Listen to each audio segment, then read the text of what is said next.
Welcome to the Dragon's Den. I'm Rukari, and we are going on another Purrfect Date. I can't believe I just did that. Okay, so last time we tried spending a little time romancing McAmally, whatever his name is. We still got some research to do, we still got some recon to do, but I haven't really done any research yet either. Maybe we should try some research. Research might be our biggest goal in figuring out what's going on. Alrighty. Let's try to...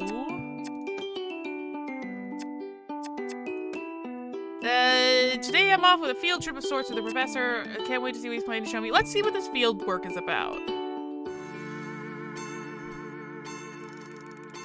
Professor Pauper told me to be ready early and dressed for hiking as we're doing field work this morning. I'm not sure that I have anything that would pass for hiking gear, to be honest. Some sturdy shoes would be good. Oh well, lab coat and trainers it is then, as usual. You'd think they would pack something like that for them. A message from the professor lights up my catalog. Set to go. I'm waiting outside my tent. Ah, Rukari, are you ready for our field work today? Yes, of course, Professor. Can I ask where we're going? Are you just going to lead me into the forest to die? Somewhere I think you'll find very interesting. The professor hands me a backpack. Here, take this bag.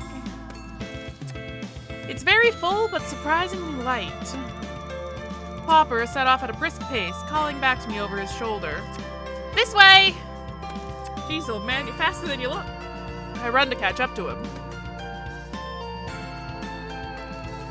After some serious walking, with me struggling to keep up, the professor stops abruptly and listens.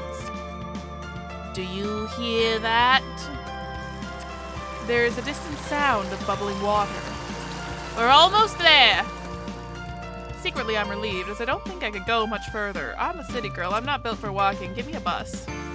Just a little climbing. Climbing? I hide my dismay. Where does he get his energy from? He's secretly a cat! It's just at the top there. It's not as difficult to climb as it looks. We are in front of an almost vertical rock face. Just copy me. He clambers up expertly. I manage to find a spot that will support my foot and start the climb. I make little progress before slipping and falling flat on my bum. I try again. This time I take it slow. Again, I fall. What happened to the benefits of catification the others keep going on about? The professor notices I'm having trouble and holds a hand out for me. I manage to climb up just enough to take hold of him, and he lifts me the rest of the way. His strength is impressive. Curious, even. Not a fan of climbing, eh? Can't say I've done much of it, Professor. Come along, then. I can get you there. I don't trust him. Especially now with a name like Pauper. Pretty much pulls me all the way to the top, and then leads me to the entrance of a small cave. The sound of running water is very loud now. I instantly see why. Ah! Hairball. A natural spring has cut its way through the rocks, is flowing somewhere, I don't know. I kneel without thinking and begin to drink. It tastes amazing. As I come up for breath, I see the professor looking at me with suspicion. You should know better. It is never wise under any circumstances to ingest something that is unproven. But here on this island, it would be more prudent to exercise more caution than usual. I feel embarrassed at my lack of consideration. Yes, of course, sir. I wasn't thinking. I felt so thirsty and it looked so good. I do understand. Many have made the same error. Fortunately for you, this is tried and tested for safe consumption. It's good, don't you think? My body feels suddenly re-energized. I feel like I could climb any wall. It's incredible. I feel fantastic. What's in it? Cat pee. We don't know. That's why we're here. We need more samples. We've been studying this water for months now and still know very little about it. Check your bag. I open my bag. It's full to the brim with empty plastic bottles, which we're going to have to fill with water and then haul all the way back. We'll need to fill all of these with water. we're going to need as much as we can carry. I do as he says. By the time all the bottles are full and back in my bag, it weighs a ton, but I feel like I can lift anything. The effect of the water is powerful. The professor has also packed his own rucksack with bottles. That should do us for now. Let's get these back. As we make our way down the rock face and back to camp, I have no problem keeping up with the professor. I feel I could run all the way. However, as we get closer to home, I start to feel the effect wear off. My bag becomes unbearably heavy. The final limp into camp is torture. I need to rest. Okay, so we've got mystery water that makes people super strong. I get the feeling... Do I need to do... Okay. I'm not sure if I can go down to 1 heart or not. Or below 1 heart, you know? Like will having no heart still be fine?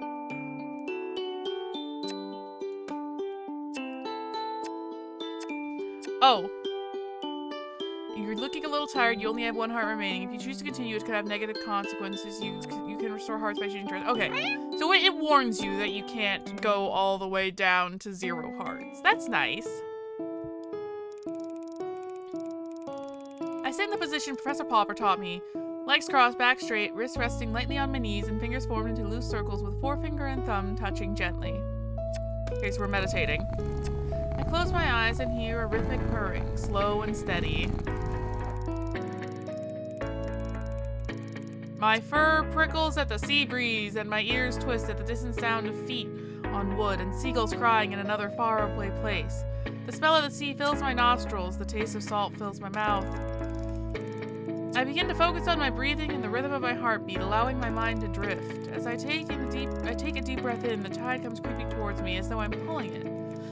When it's just centimeters away from my bare toes, I slowly release my outward breath to a count of 5 beats. 1, 2, 3, 4, 5. With each beat, I push the tide back into the horizon until it's almost touching the rising sun. Breathe in, 2, 3, 4, 5.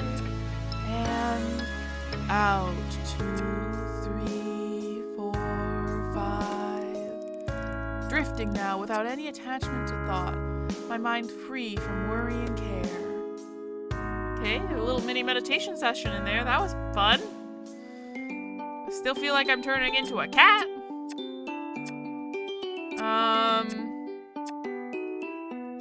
Okay, let's try some more research. Maybe catification is tied to stuff on the island, and if we organize some samples, we'll figure something out. Today I'm in the lab doing flora research. It's not the most exciting job, but if I keep my head down, I can get through it quick enough. It really just consists of unpacking the new samples of plants and flowers that the professor and I have collected on our foraging expeditions and logging them into the database of organic substances on the computer. I'm still wondering if the missing cats are just cats that are taken in by Professor Popper. Most of them are commonplace plants that grow abundantly in the forest, but occasionally we come across something more rare, exotic even. One of the samples I'm looking at today is Calendula incanum maritima, which is very interesting indeed. I can't help speculating that it's been cultivated in the marigold's little greenhouse and then transplanted to open ground. I'm distracted momentarily by the sound of clinking glass, and I turn to see the beautifully manicured paw of a sphinx cat tapping on a beaker, nudging it perilously close to the edge of the counter. Boots, stop that! You're not supposed to be in here! She laughs as though I've told a joke. Such a frightfully pretty flower, Calendula incanum maritima, if I'm not mistaken. You never cease to amaze me, Boots. How on earth did you know that? Why, I make it my business to know about all rare and valuable works of art. Art? Why not? It has been created like a sculpture or a painting. The marigolds are true artists in that garden.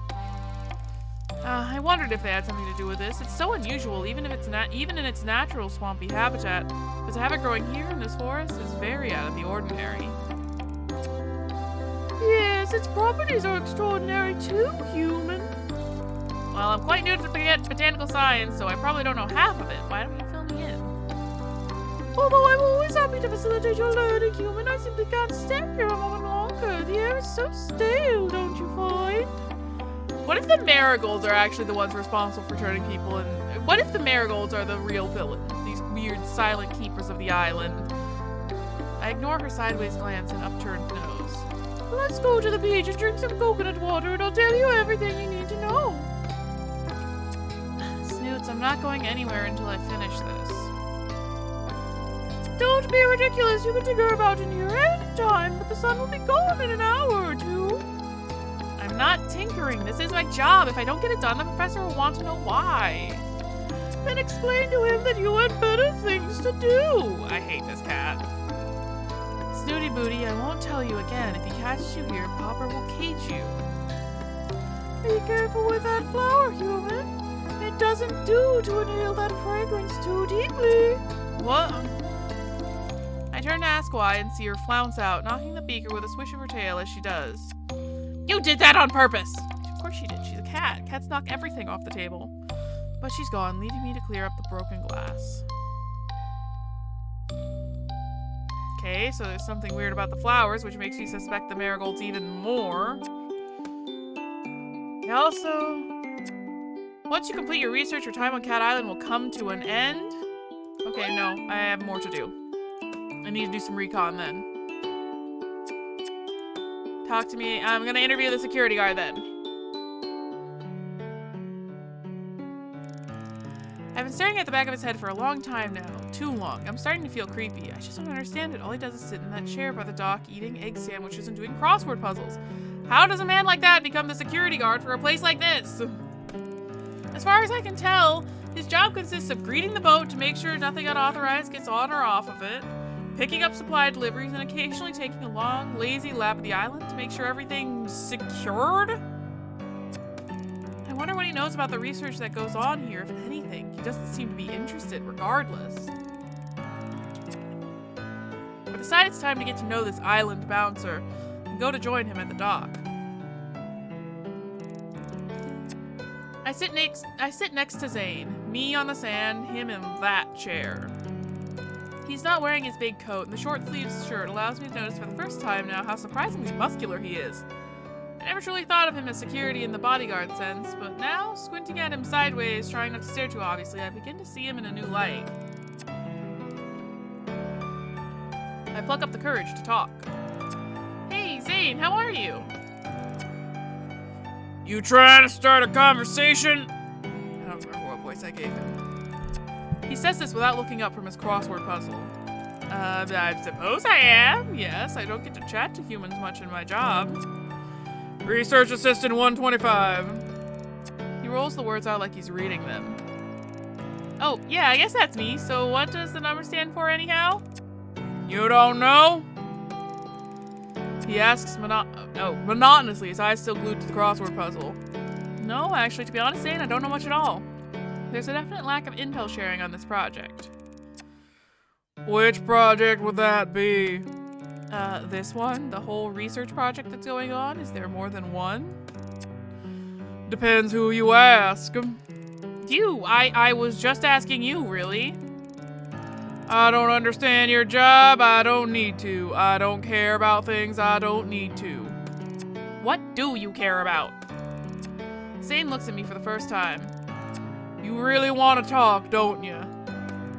Yeah, there's not much else to do here. Besides, I'm interested in it all, aren't you? My interests consist of what's for dinner and when my next puzzle book's coming. When's it coming? You get it delivered? Comes with the mail. He's back to not looking at me again. The mail? You mean the parcels? And the letters, yeah. The letters? Who would go to the trouble of sending mail all the way out here when we have email? I laugh, but Zane looks very serious. It's safer sending mail the old-fashioned way. With email, there's viruses, hackers, worms, cyber terrorists. I get the feeling he's not very tech-savvy. Yeah, but anyone can open and read a letter, right? Not if I'm around. And besides, who would suspect that something important would be in a fragrant pink envelope? Okay.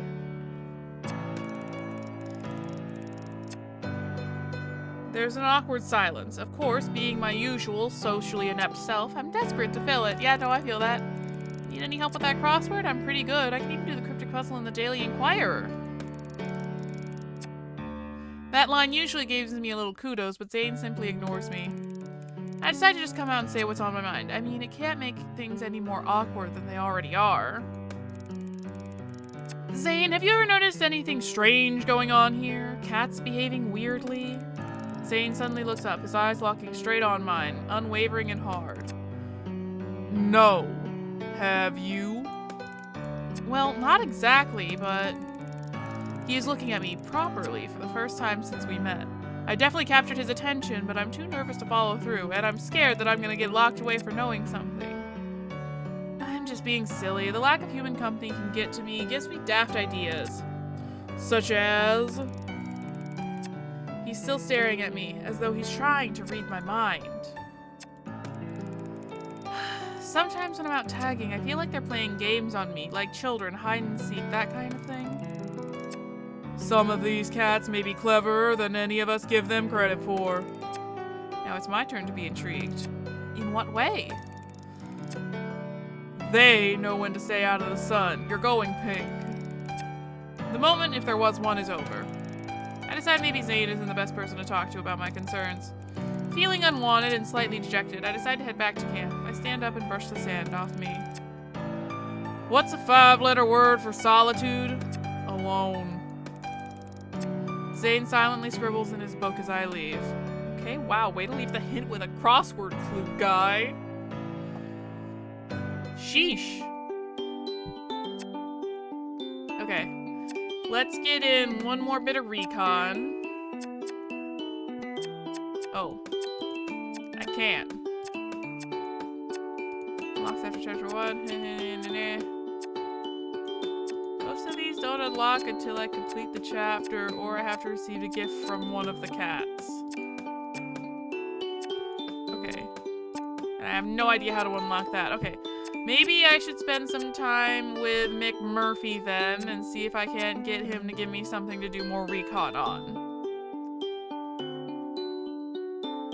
Apparently I can't get along with Snooty Booty because I broke her heart. I didn't even have a choice in that.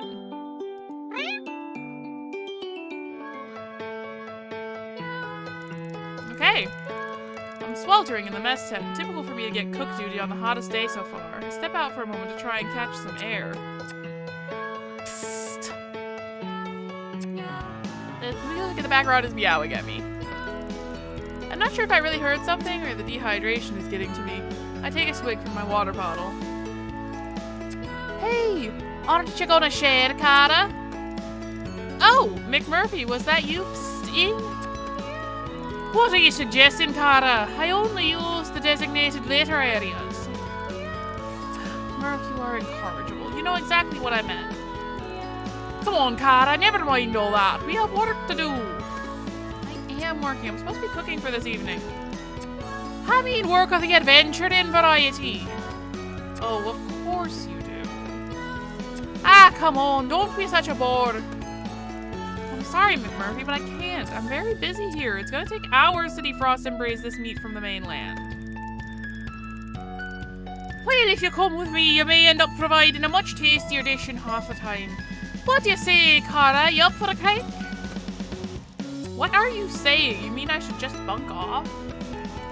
Pass the spirit, strip off your apron and let's hit the trail. I can't just, what if someone comes looking for me? Leave him a note, going fishing. Maybe it's the heat, but I'm overcome with a moment of madness. Well, okay then, you win, you wild Irish rover. I'm all yours. Ah, now there's a thought. Get your mind out of the gutter, cat. Before I can answer, he slunk into the thickening of the forest behind the clay cooking pits. I whip off my apron and follow behind. Wait, Murph, it's too hot to run. Then we really ought to cool ourselves off, eh? He's led me up to the cliffs and without warning takes a running jump off the edge. I see him flying through the air and watch mesmerized as he cuts through the water. Oh no, Murph, are you okay? Don't panic, I'm coming! I kick take off my flip-flops and shorts and follow him into the water. I'm surprised at how shallow it is and that I'm easily able to stand. Murph, where are you? I frantically search about, fearing for his safety, and suddenly feel something brush against my legs, making me scream out loud. What's that? I look down into the clear water and see McMurphy speeding along the seabed like a shark, fast and sleek, and suddenly breaking up through the surface with something in his mouth. McMurphy, you can swim? What on earth is that thing? It's a fish! I can see he's smiling even with the sprat in the way. You can fish? He spits the fish back into the water. There's truly no end to my talents, Cara. You could say that again, but I have so many questions I don't even know where to start. Catch your breath, Cara. I know I'm exhilarating company, but you need to exercise a little bit of restraint or you'll be swooning on me next.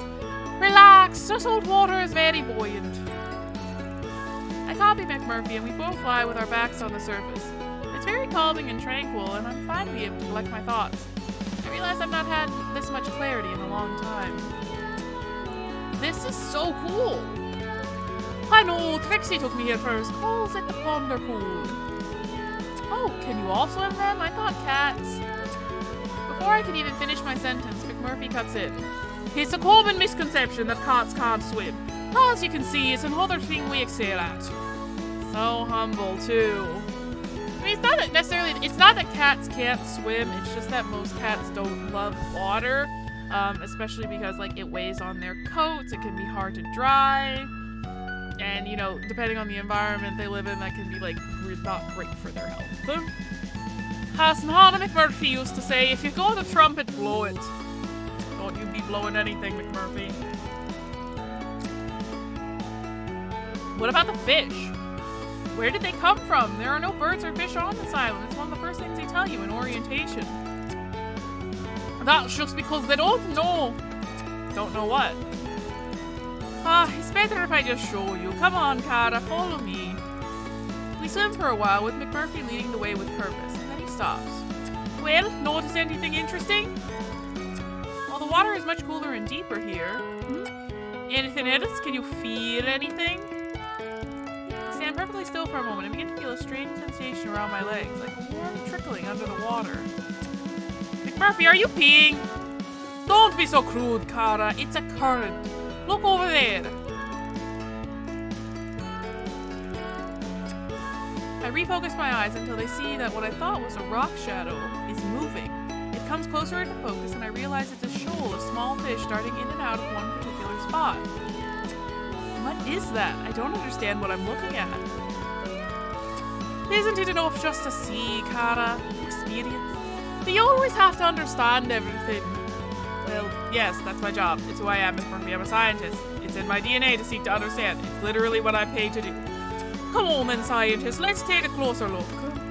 We move closer to the area where the fish are gathered. I put my hand down and realize I can touch them and even pick them up. But something is stopping them from swimming further inland.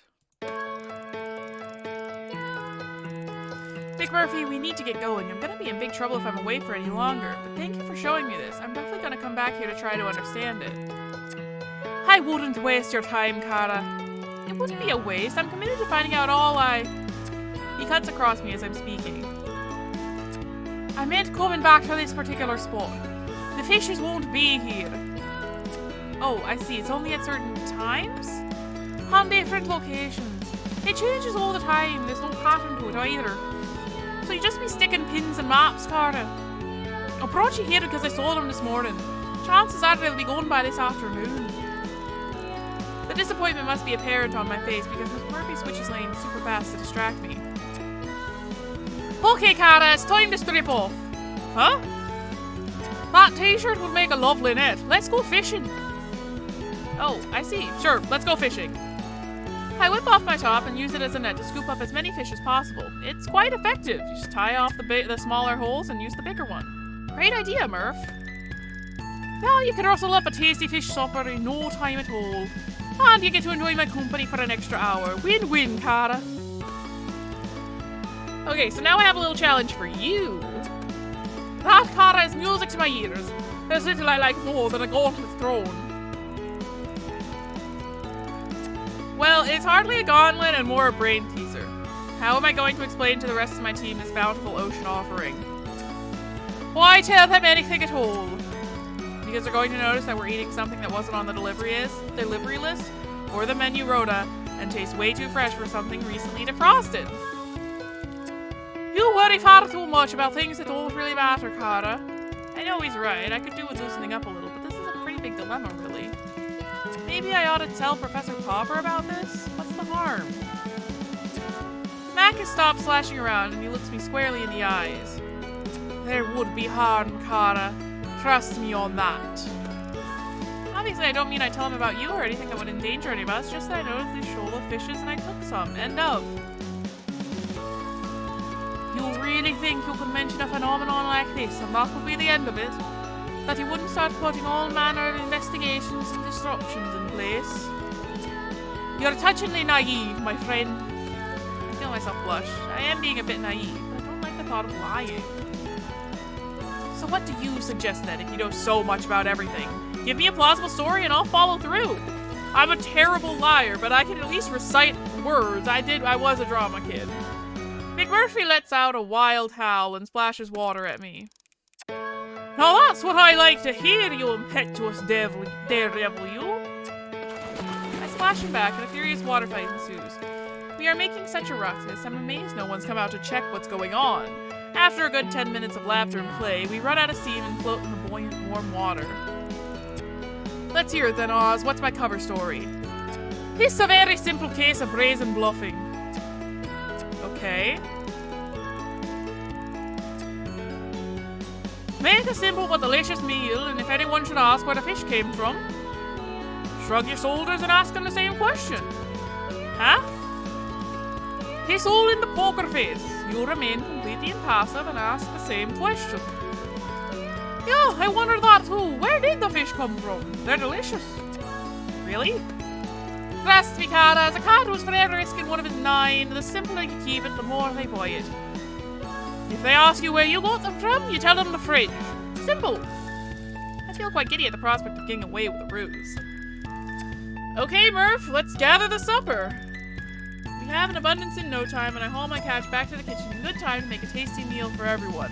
And a little extra for my feline pals. No one will ever know.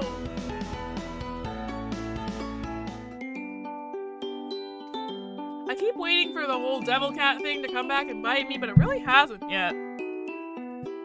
Okay, I have to rest again, because apparently you can't go down too low. You had a lovely nap and wake up feeling revitalized. Your energy has been restored. Magic! Power of sleep. Have I gotten any more recon? No. Okay, so we romance.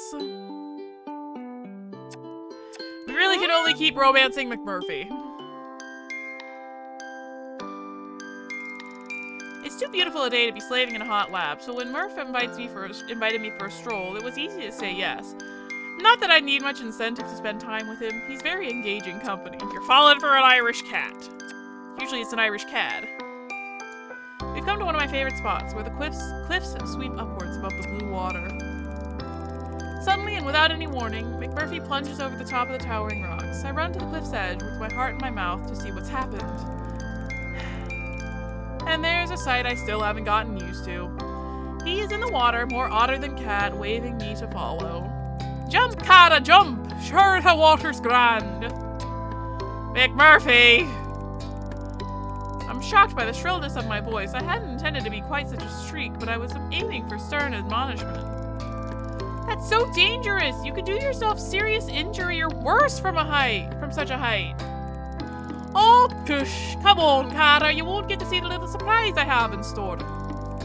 You've already surprised me enough for one day. Ha! Which one of us is meant to be the pussy? At this I am filled with an indignance that takes over my body, and before I know it, I am halfway between ledge and water, bracing for impact. This way! I am still catching my breath as McMurphy's head disappears under the surface. My mind is saying, no, this is ridiculous, get back to the land this instant, but my body is following the Irish cat. My eyes take a moment to adjust, but when they do, I can hardly believe what I'm looking at. It's a ship. As we approach from the stern, it looks pretty much intact. I can see the name on the rear port side, and though faded and worn away in parts, the words are unmistakable. Kitty's Desire. Well, is this your ship, pirate boy?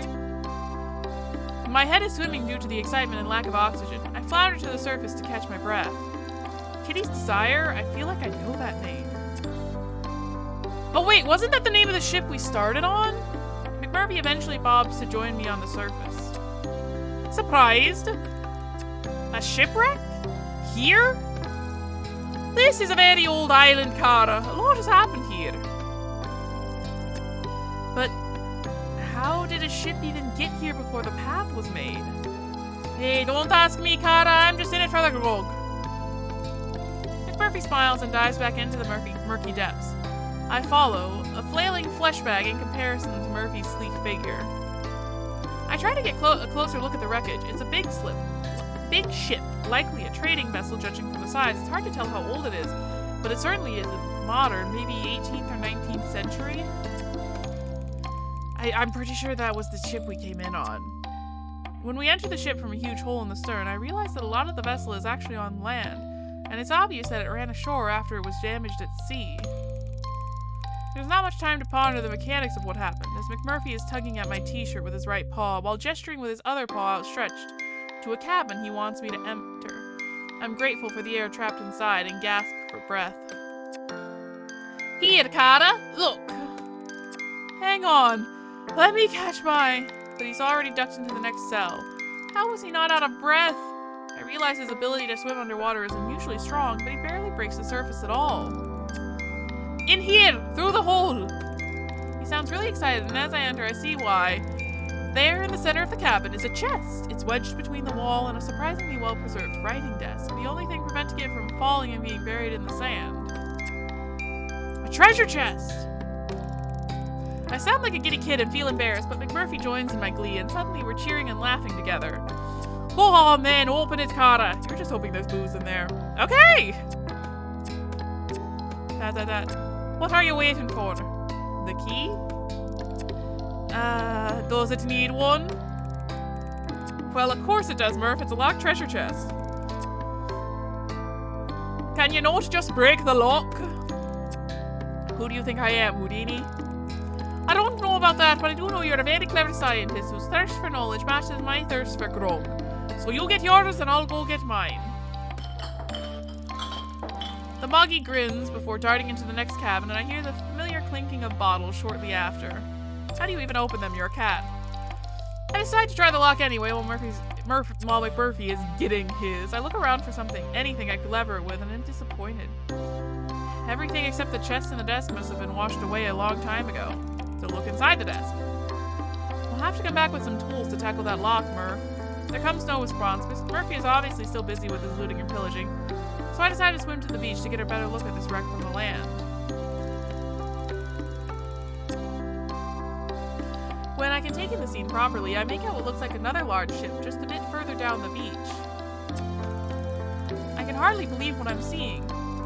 One huge sea vessel finding its way to this island is strange enough, but two meeting the same unhappy fate is more than my brain can process. The proximity of the pair would suggest a collision of some kind. Possibly the second vessel could have been a pirate ship. Maybe it was attacking the merchant vessel? I get the feeling I'm looking at the conclusion of a very interesting story here. I wonder why Professor Popper didn't tell me about it. Obviously, he must be aware of the two vessels. My nose for intrigue has started to twitch, and I'm burning to know more. I decide to take some of the debris, splinters, and small chunks of metal and pocket it for later analysis in the lab. When I'm satisfied that I've thoroughly combed the beach for specimens and have salvaged anything of interest, I realize that I haven't seen McMurphy for quite a while. He left him with the grog, he got drunk, and now he's stuck in the boat. My heart stops and the hairs on my neck stand on end. How could I have been so wrapped up in my work that I neglected to keep an eye on my friend? McMurphy? I'm met with silence and still water. I run back towards Kitty's Desire, my heart thumping in my chest. McMurphy! I jump in the sea and swim back to the stern of the ship. There doesn't seem to be any life around here. I break through the surface with a choke and try to call out again, but my throat is hoarse and full of seawater. Where? I catch sight of his shadow out of the corner of my eye, crawling along the seabed. I dive under to get a better look and see instantly that it's the Irish cat, stalking and prowling as if he were on land. I quickly apparently I'm the drunk one today. I quickly grab him by the scruff of the neck and drag him back to the shore. McMurphy, you loon, what on earth were you playing at? I catch my breath and check on him, but he's happily rolling on his back in the sand. Me, I was having a grand time until you manhandled me with those big meaty paws of yours. Get serious, what? Having a what? Calm down, Cara, you look like you're going to pop. You've been under the water for ages. I didn't see you come up for air once. I've been blessed with fantastic breathing apparatus. I didn't know that, did I? And you were worried about me? Ah, Cara, now that is very touching indeed. I feel like a damsel in distress, rescued by a charmin. I don't allow him to finish his sentence. You may think you're very clever and funny, but let me assure you that no one else here is laughing. Jumping off cliffs without warning and drinking while you're swimming, not very clever at all. I wasn't drinking while I was swimming. That would be impossible. I know, I tried. The more cross I am, it seems, the more amused McMurphy finds it. You may not realize it, mister, but I have a duty of care towards you. All of you cats. So if something happens to me, you're afraid you'll get into trouble. Oh, and there was me thinking you cared for me because you like me. He's deliberately turning this around, and it infuriates me further. Stop being so manipulative. You know how much I care for you. Of course I do. But you can be very tricky too, you know. Shall we open this? He reached over to a bottle of grog he's taken from the wreck. You look like you could use something to take the edge off. No, McMurphy, I do not want any of that. Thank you very much. So what is it you want, you do want, Cara? He flashes me a raffish grin. I want you to stop being quite so reckless. You'll give me a heart attack. Well, as much as your heart is of considerable concern to me, Cara, I'm afraid I can't promise to stop being what I am. It's like asking the wind to stop blowing. The wind does stop blowing sometimes. He lets out a long laugh. You really are a scientist, Cara. Nothing would ever change that, eh? I understand what he's saying.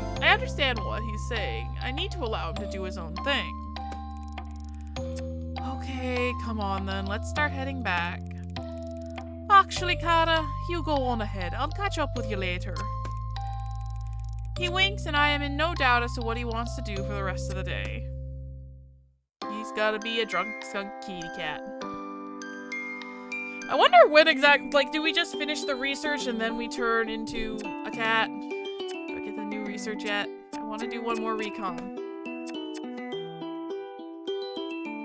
Okay, we'll just keep romancing McMurphy. I don't know why he wanted to call him McMally. And I want to know who the mystery cat is. As the sun is going down, I decide to retreat into my tent for the night. When I undo the flap, I see McMurphy curled up asleep on my pillow. Bed thief. McMurphy, you're gonna get 4 all over everything. Oh, hi there, Cara. You're back late, you rapscallion. Why are you in my bed? Ach, come now. We both knew I'd get in your bed eventually, didn't we? My hand reaches for the spray bottle, but McMurphy throws up his paws defensively. The cat's just waving his paws around. I'm an unarmed cat, Cara, and I actually came to give you something for good behavior. Don't make me send it back now. Give me something? What? Oh, sure, now you're listening. I found something that might just interest you. If it's more of that grog, McMurphy, I can assure you I'm not interested in the slightest. I sit on the end of my bunk and push him off my pillow, but allow him to stay on the bed. As he moves reluctantly aside, I can see a black corner poking out from under my blanket. What's that? Why don't you take a look? I am skeptically nervous of what he's rubbing me into now. Tell me what it is first. Oh, when you just pick it up, Cara, it won't bite. I carefully reach for it and realize it's a small leather book, beautifully aged and yet seems to be in good condition. I open it as gently as I can for fear that it might turn to ash in my hands. On the first page, smudged and faded but not destroyed by time or water, are the words, Captain's Log. I can't stop myself from gasping out loud. Oh, Murph, how did you find this? There's a lot that you can find at the bottom of a bottle or 12. Are you impressed? Impressed? Speechless? I could kiss your furry head. Well, don't let me stand in the way of you and your passion. I hardly notice he's still speaking as I begin trying to decipher the entries, and I'm instantly engrossed. 1789. The men are getting restless. I begin to fear for the continued safe running of this vessel, my vessel, of which they are in mind to take ownership if my captain's instincts serve me right. Ugh, are you listening? Oh, sorry, what? I said maybe I should leave you to it then. Yes, no, wait! McMurphy, tell me where you really got this from. Was it the treasure chest? No, Cara. Would you believe it? The thing was full of nothing but sand and salt water. That bit of treasure, on the other hand, I found at the bottom of one of me crates of grog, hidden in between the bottles. But this belongs to a captain. Why would it be with the crew's provisions? I'll let you figure that one out, Brainiac. Think of it as a puzzle to keep you amused on all your cold and lonely nights. McMurphy smirks and saunters out of my tent. Okay. So I think that unlocks, yep, our final recon before we turn into a cat is my assumption. So we are gonna check that out. Thanks to our dear friend Mick Murphy, and hopefully this gives us some enlightenment on our situation before we face our inevitable furry fate. The diary of Murphy discovered in the shipwreck could have some invaluable information in it. And we're gonna check it out. The book McMurphy gave me is sitting on my lap. I wonder what a pirate's diary is doing on this island. Maybe there will be some clues with it? I would have assumed it was the captain of the merchant's ship, not the pirate. The log reads, I felt an almighty crash, and then silence and stillness everywhere. It took a few seconds to gather my thoughts and understand what had happened here. If it would ever really be possible to understand this godforsaken place and how we got so far off course to reach here. But in that moment, immediately after we hit the rocks, I knew two things. I was alive and we were on land, and I felt grateful. It felt like a chance at survival, and I was determined to grasp it. I felt my legs, intact, thank God, and began crawling over the slate and shingle that seemed to stretch upwards to eternity. What type of place was this? Darkness was falling fast, but I needed to make sure we'd be safe in this unexplored terrain. Who knew what would happen during the long night, what creatures it may bring, even what strange meteorological anomalies. Looking at the sky, I felt anything was possible, and we ought to be prepared.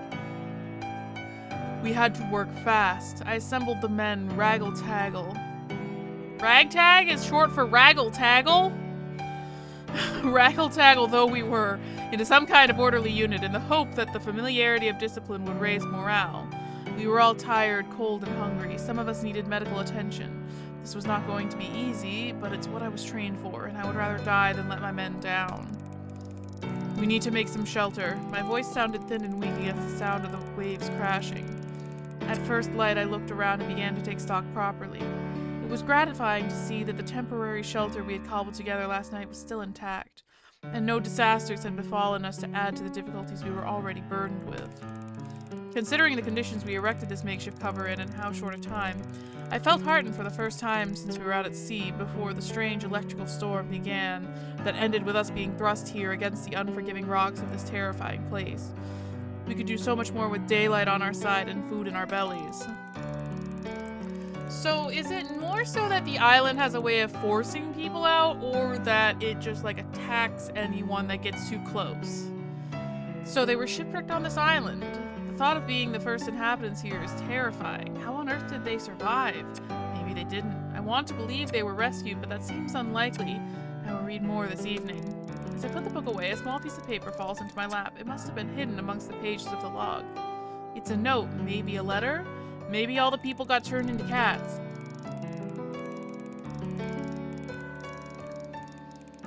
Sally. I know you worry for me, but do not. The men do not treat me bad. They give me food and do not beat me so much anymore. Okay, this guy was like a prisoner or a slave. The captain is not so fearsome as what they say and is giving me lessons on my writing. I am improving. I practice all night because I can't sleep.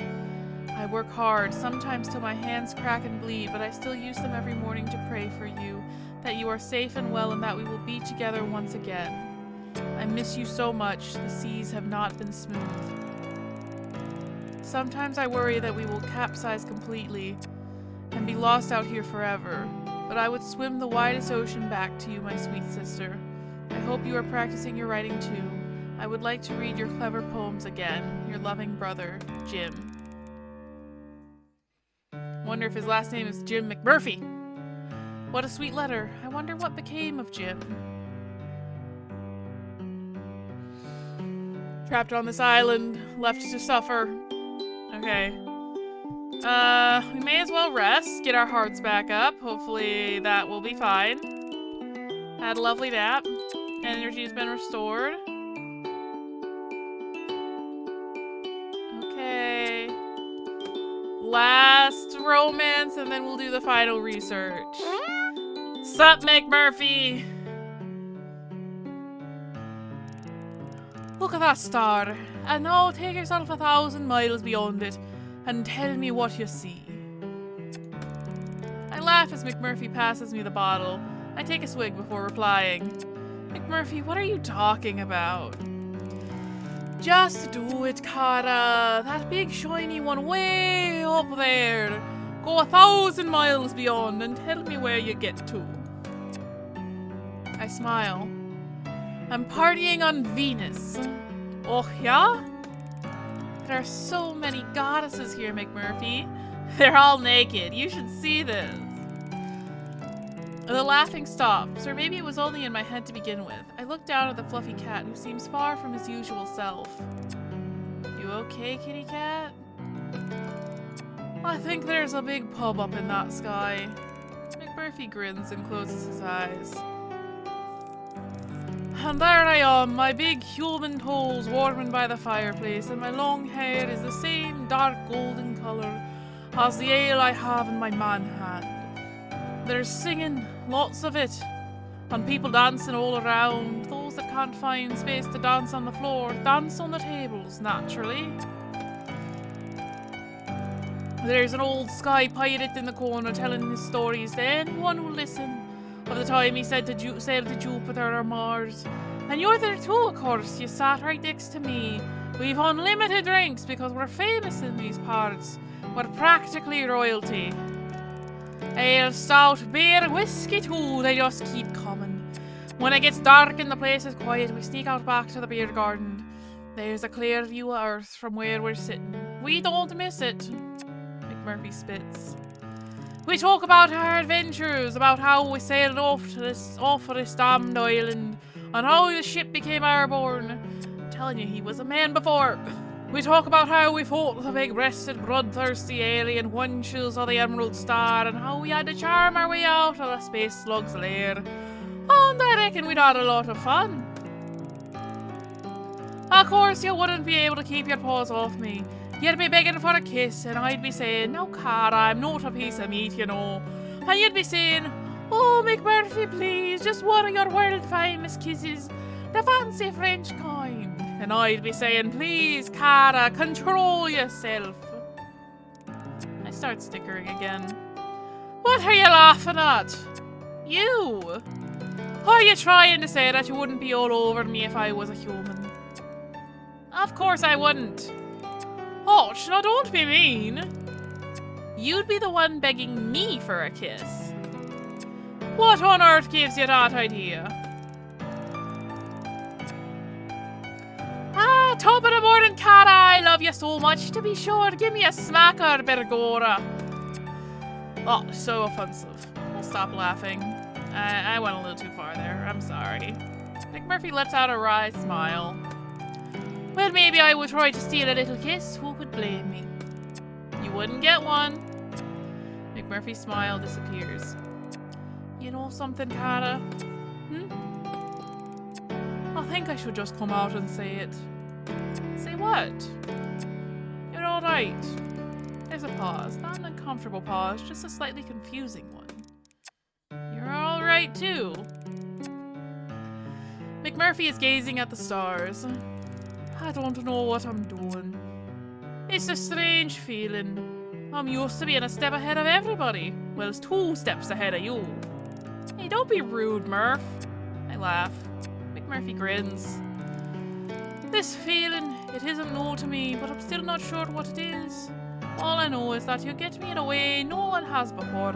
And I get you too, even if you don't care to admit it. I guess it's time to let the cat out of the bag. Without thinking, I look around. I'm so used to bagging and unbagging cats for my work that I take him literally, but his expression stops me from reacting. I've become attracted to you in these last few weeks. You have captured my heart, and I don't want to be without you, Carter. Ah, you have my heart, Murphy. I love you too. Wow, I wasn't expecting that, McMurphy. I've had so much fun, felt so free, I haven't had so much fun, felt so free, or been so happy as the time I've spent with you. I don't think I'd care to be without you either. You have my heart. To my surprise, McMurphy looks visibly relieved, and when I turn into a cat in another day or so, you can be with me forever. Well, Cara, I look forward to many more adventures with you. This is gonna end either good or bad, depending on how you really want to look with. But I got relationship goals, McMurphy. Alrighty. Well, there's nothing else to do but the last research. Are you ready to leave? Once you complete your research, your time on Cat Island will come to an end. I have seen everything I can possibly see, so I have no other choice. Alrighty. Time to round up some rowdy kitties.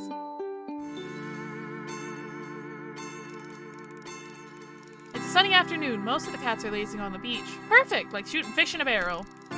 I double check my supply list. Crate, treats, sedative stare, catnip, antiseptic cream for myself. I got everything! I have a sick feeling in my tummy, but I ignore it as best I can. This is going to be a challenge, but I'm pleased the professor is trusting me with the more physical tasks. I walk out onto the beach, feeling like the child catcher.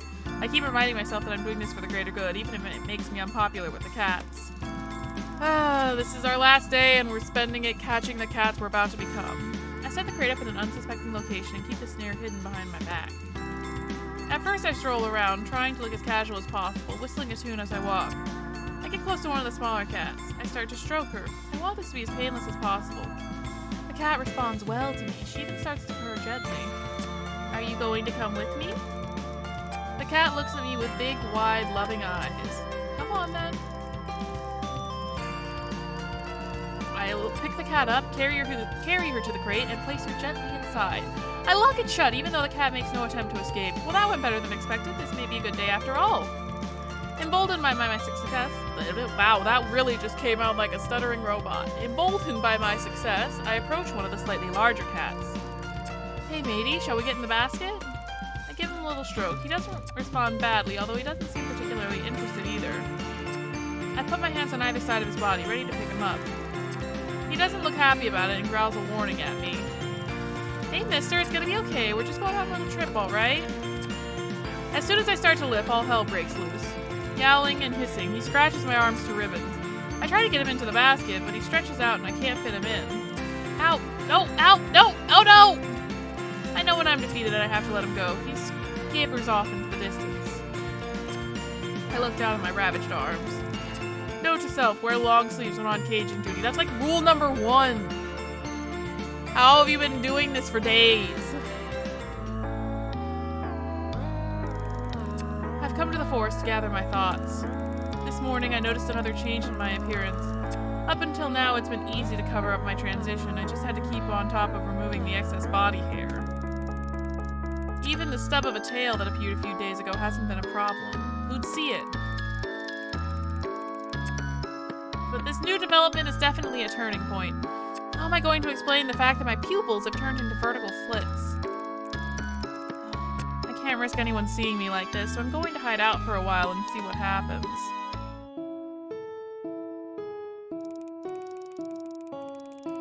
It's a beautiful night. McMurphy and I are laying on the sand by the old shipwrecks, relaxed in the way that only cats can be. When I remember back to all the anxiety and stress I used to live with, the endless hours fretting over the antidote research, it makes my fur stand up. I thought our lives depended upon it. It was my love for McMurphy that finally got me to see sense. Why was I so desperate to make him the same as me? Hadn't I fallen for him the way he was? So I decided to turn it on its head and become like him. I lose track after 30. We're laying out under the stars, and I can't help smiling to myself when I remember how cold I used to think it was out night. Mac used to rib me for my whining. Now here I am, as snug as can be, counting the stars with a cat I love more than anything else in the world. You see, the trouble is, Kara, you're still thinking like a scientist. What do you mean? So when you count the stars, you begin at 1 and assume you're going to keep chanting numbers until you've quantified the whole entire galaxy. He laughs until his eyes twinkle with moisture. Oh yeah, go on then, Murph the Rise, and light me on a better way of counting. So if you ask me how many stars there are, I take an overall squint at the sky, judge how cloudy or clear it is, and decide if there's enough light to hunt. Not too much is the right amount for that, by the way. Or too little light for a snooze. Best when it's bright, or just enough to steal a kiss from your sweetheart. And judging by this sky tonight, he nuzzles into my fur and I'm the happiest cat in the universe. Is it kiss-stealing night? Light? Apparently one of my dates was unsuccessful, but we achieved the ending love drunk, and this character is dating this cat. Cool. Great. I'm gonna leave. I think this is as good a spot as any to seriously leave this series. There are 5 more cats to date for any of you who are really interested in furry felines. You know, I'm hoping you can do better than I can. I don't know what I did wrong for my one of those dates, but you know, we do our best. As much fun as it is to try and, you know, romance cats and figure out why we're turning into one, I think I'm gonna leave the other routes for you to explore. Thank you so much for watching this series. I really appreciate y'all sticking around, and I will see you in the next one. Goodbye!